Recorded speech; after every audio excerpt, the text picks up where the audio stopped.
बकासुराची कथा तुम्ही ऐकलेलीच असेल। बकासुराला गाडीभर अन्नधान्य आणि एक माणूस खायला हवा असायचा। या बकासुराला घाबरून लोक बिचारे रोज गाडीभर अन्न आणि घरातला एक माणूस पाठवायचे। अशा वेळी कधी ना कधी आपली पाळी येईल हे लोक विसरून जायचे, पण शेवटी आपली पाळी आली रे आली की रडत बसायचे। सगळे एकत्र येऊन बकासुराचा सामना करण्याचा विचार आणि धाडस या लोकांच्या मनात येतच नव्हतं। त्यासाठी अखेर भीमाला पुढाकार घ्यावा लागला आणि बकासुराचा वध करून या लोकांची सुटका करावी लागली। पांडवकालीन लोक आजही तीच मानसिकता बाळगून आहेत। आजही पांडवकालीन लोकांची तीच मानसिकता अजूनही अस्तित्वात आहे। कुणीतरी भीम, श्रीकृष्ण, श्री प्रभू राम, येशू ख्रिस्त, शिवाजी महाराज अवतरेल आणि आपली सुटका करेल अशी आशा बाळगून आहेत। पण तोपर्यंत आपण सगळेजण एकत्र येऊन परिस्थितीचा सामना करण्याचा विचारही या लोकांच्या मनात येत नाही। नमस्कार, मी किशोर आणि तुम्ही पाहताय गोवन वार्ता लाईव्ह एडिटर्स पॉइंट।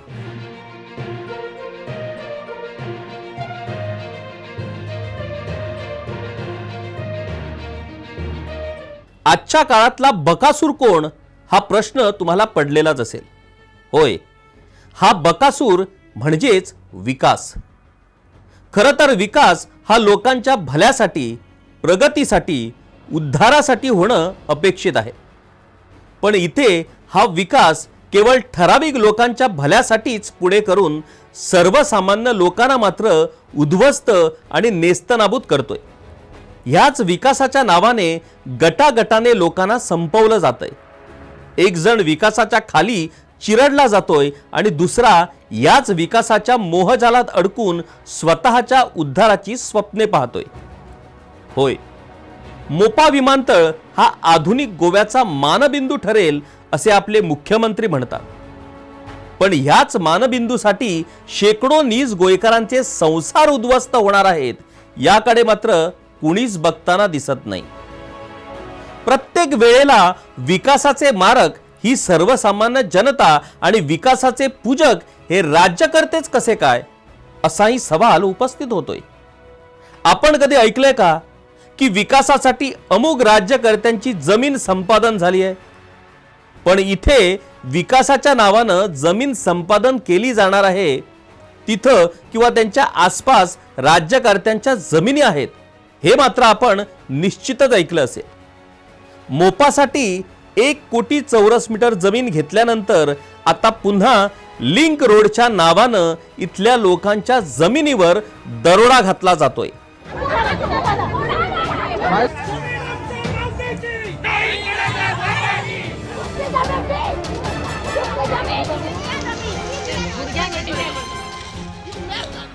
एकीकडे 30 वर्षे सरकारी आणि कोमुनिदाद जमिनीत अतिक्रमण केलेल्यांना कायदेशीर मालकी आणि दुसरीकडे इथल्या खऱ्या भूमिपुत्रांना ज्यांनी इथे गाव वसवले, शेकडो पिढ्यांपासून इथे वास्तव्य केले, त्यांना मात्र देशोधडीला लावलं जातंय।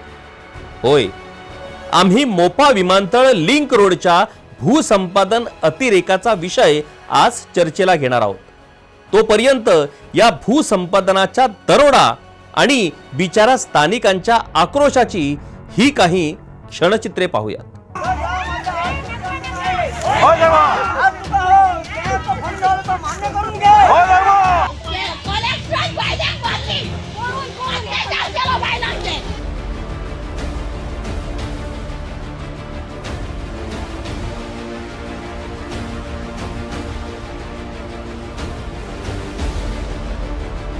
मोपा आंतरराष्ट्रीय विमानतळाचं काम जोरात सुरू झालंय। मोपा विमानतळाकडे जाण्यासाठीच्या लिंक रोडचे प्लॅनिंग आत्ता सुरू झालंय। हा लिंक रोड सुमारे 300 कोटींचा आहे बरं का। धारगळ हायवे 66 म्हणजे पूर्वीचा NH17 ते मोपा विमानतळ म्हणजेच वारखण या गावापर्यंत हा लिंक रोड उभारण्यात येणार आहे। या लिंक रोडला नॅशनल हायवेचा दर्जा देण्यात आलाय। आणि राष्ट्रीय महामार्ग 166 असं नामकरण करण्यात आलंय, जेणेकरून राष्ट्रीय महामार्ग कायद्याअंतर्गत यासाठीचे भूसंपादन झटपट करता येईल. या मोपा लिंक रोडसाठी 3,97,943 चौरस मीटर जमीन संपादन करण्यात आली आहे. Special land acquisition officer Chandrakant Shetkar यांनी या संबंधीचा अवॉर्ड 6 मे 2021 रोजी जारी केलाय. धारगळ, वारखंड आणि कासारवर्णे या महसुली गावातून हा महामार्ग जाणार आहे.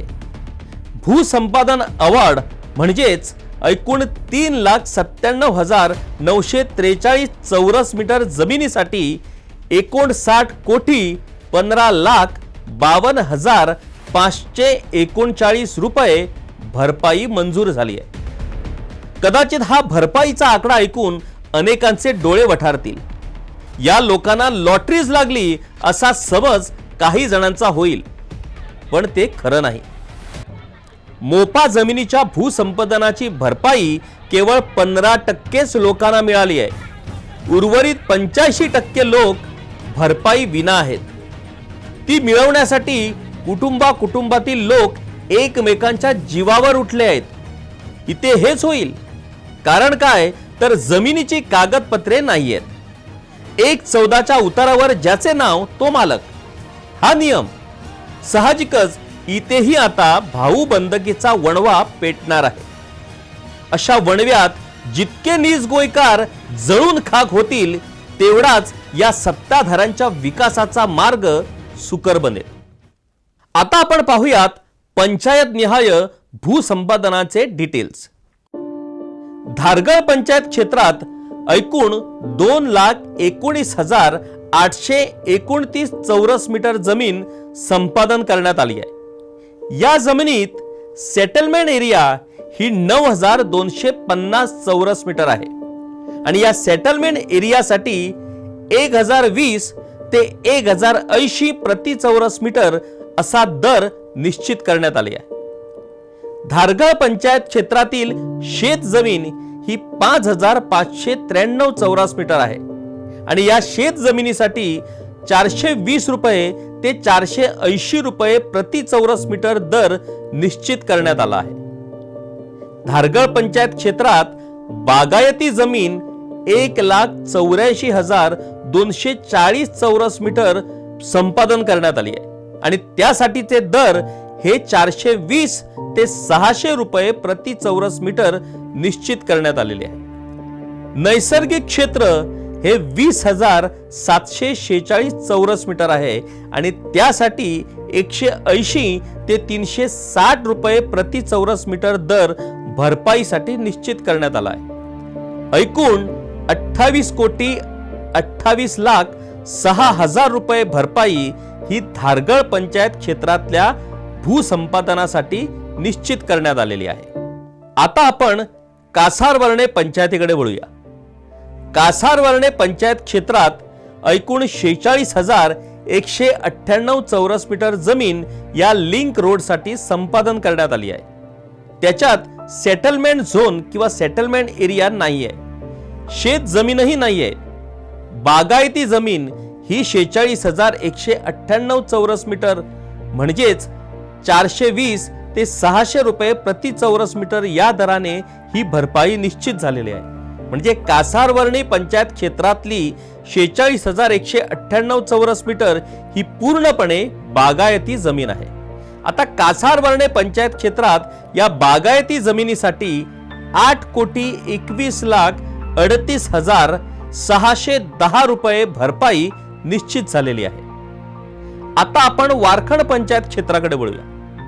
वारखंड पंचायत क्षेत्रात एकूण 1,31,916 चौरस मीटर जमीन संपादन करण्यात आली आहे लिंक रोड साठी. वारखंड पंचायत क्षेत्रातही सेटलमेंट जमीन नाहीये. या जमिनीपैकी शेत जमीन ही 26,493 चौरस मीटर आहे आणि त्यासाठी 420 ते 480 रुपये प्रति चौरस मीटर दर भरपाईसाठी निश्चित झाला आहे. वारखंड पंचायत क्षेत्रात बागायती जमीन ही 99,973 चौरस मीटर संपादन करण्यात आली आहे आणि त्यासाठी 420 ते 600 रुपये प्रति चौरस मीटर दर निश्चित करण्यात आला आहे। त्याच्यात नैसर्गिक क्षेत्र हे 5,450 चौरस मीटर आहे आणि त्यासाठी 180 ते 360 रुपये प्रति चौरस मीटर निश्चित करण्यात आलाय। म्हणजे एकूण भरपाई ही 22,66,07,012 रुपये ही निश्चित झाली आहे।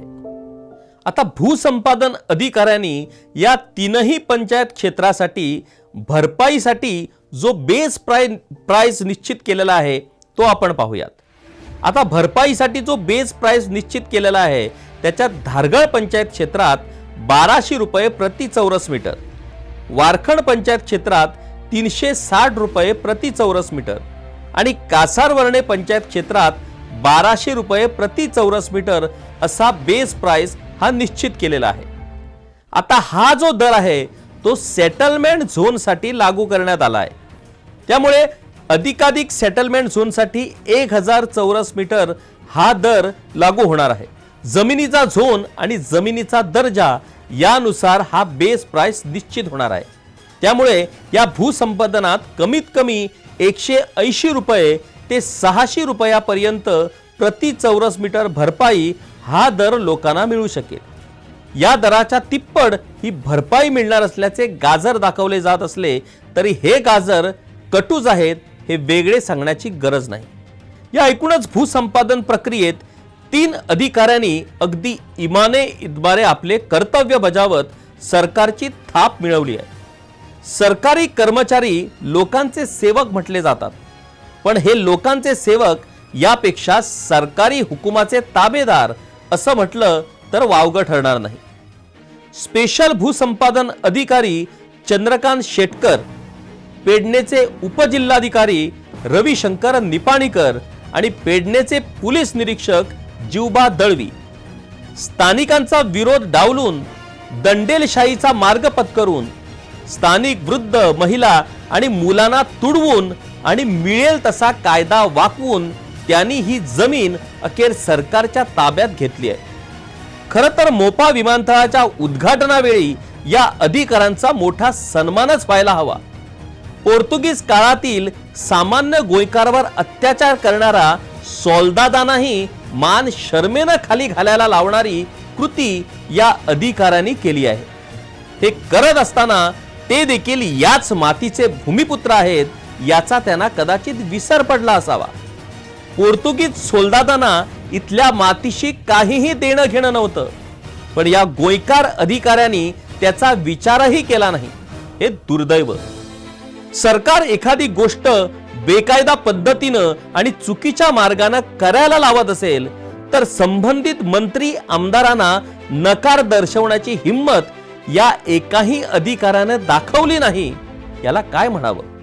आता आम्ही काही प्रश्न उपस्थित करणार आहोत आणि या प्रश्नांची उत्तरं सरकारनं देणं अपेक्षित आहे। स्थानिकांना कुठलीही कल्पना किंवा सूचना न देता त्यांच्या खासगी जमिनीत अचानकपणे घुसून सर्वेक्षणाचं काम करणं योग्य होतं का? स्थानिकांनी भूसंपादनाला हरकती नोंदवल्या। या हरकतींवर स्पेशल लँड एक्विजिशन ऑफिसरने सुनावणी घेतली। कोविडच्या या परिस्थितीत सुनावणीसाठी लोकांना पणजी आल्तिनो कार्यालयात बोलावणं हे कोविड मार्गदर्शक तत्वात बसत होतं का? धारगळ, वारखड, कासारवर्णे पंचायतींनी लिंक रोड विरोधात घेतलेल्या ठरावांना काहीच किंमत नाही का? पेडणेचे आमदार आणि उपमुख्यमंत्री बाबू आसगावकर आणि मुख्यमंत्री डॉक्टर प्रमोद सावंत यांच्यापर्यंत भूसंपादनात झालेल्या अन्यायाची माहिती पोचवूनही स्थानिकांना न्याय का मिळालेला नाही? तुळसकरवाडी येथील लोकांवर पोलिसांनी केलेला लाठी हल्ला आणि एकूणच दंडेलशाही लोकशाही प्रणालीत मान्य करायची काय? मुख्यमंत्री डॉक्टर प्रमोद सावंत स्थानिक लोकांसोबत संवाद का करत नाहीत? या प्रश्नांची उत्तरं सरकारनं देणं अपेक्षित आहे। 3 गावातील या भूसंपादनाबाबत नोटिसा जारी करण्यात आल्या। केवळ धारगळ पंचायत क्षेत्रातून तेवढे दावे सादर झाले। बाकी कुणीही दावे सादर केलेले नाहीत. भूसंपादन अधिकाऱ्यांकडे 2 दावे सादर झाले आहेत. वारखड पंचायत क्षेत्रात तुळसकरवाडी नामक एक गाव आहे. या गावची जमीन यापूर्वी मोपा विमानतळासाठी गेली. आता थोडी जी काही शिल्लक होती आणि बहुतांश काजू बागायतींची जमीन ही लिंक रोडसाठी संपादन केली जाते. ही जमीन संपादन झाली तर या लोकांचं अस्तित्व हे केवळ आणि केवळ त्यांच्या सध्याच्या घरापुरतीच मर्यादित राहणार आहे. याचा अर्थच असा की या मोपा विकासाच्या नावानं हा गाव उद्ध्वस्त करण्याचं पाप या सरकारच्या डोक्यावर राहणार आहे. आता सर्वात शेवटी एक विनंती आम्ही सरकारला करू पाहत आहोत. विकास म्हटला की कुणीतरी त्याग हा करावाच लागेल. तो त्याग हा नेहमीच गरीब सर्वसामान्यांच्या वाट्याला असतो आणि या विकासाचे गोड फळे मात्र सुधारित, श्रीमंत आणि सत्ताधारी वर्ग चाकतो. या विकासाच्या नावानं ठिकठिकाणे नीज गोयकारांना या भूमीपासून तोडण्याचं काम सरकार करतंय. इथल्या नीज गोयकारांना उद्ध्वस्त करतंय.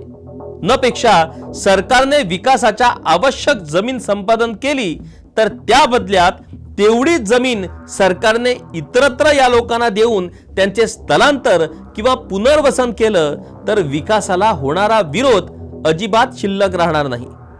जमीन मालकीचा प्रश्न गंभीर असल्याने लोकांना भरपाई तर मिळत नाहीच, पण त्यांची जमीन गेल्याने ते भूमिहीन बनतात.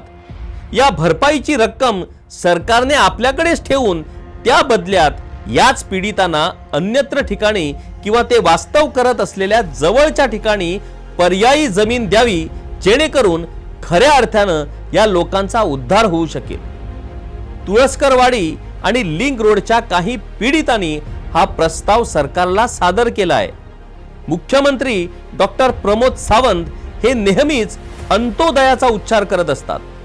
अंत्योदय म्हणजे समाजातल्या अगदी शेवटच्या घटकांचा विचार ते करत असतील तर त्यांनी निश्चितपणे जमिनीसाठी जमीन हा पर्याय अवलंबावा. हा पर्याय निवडल्यास विकासाला चालना मिळेलच, परंतु नीज गोयकारांची नाळ या जमिनीशी घट्ट राहील, हे मात्र खरं.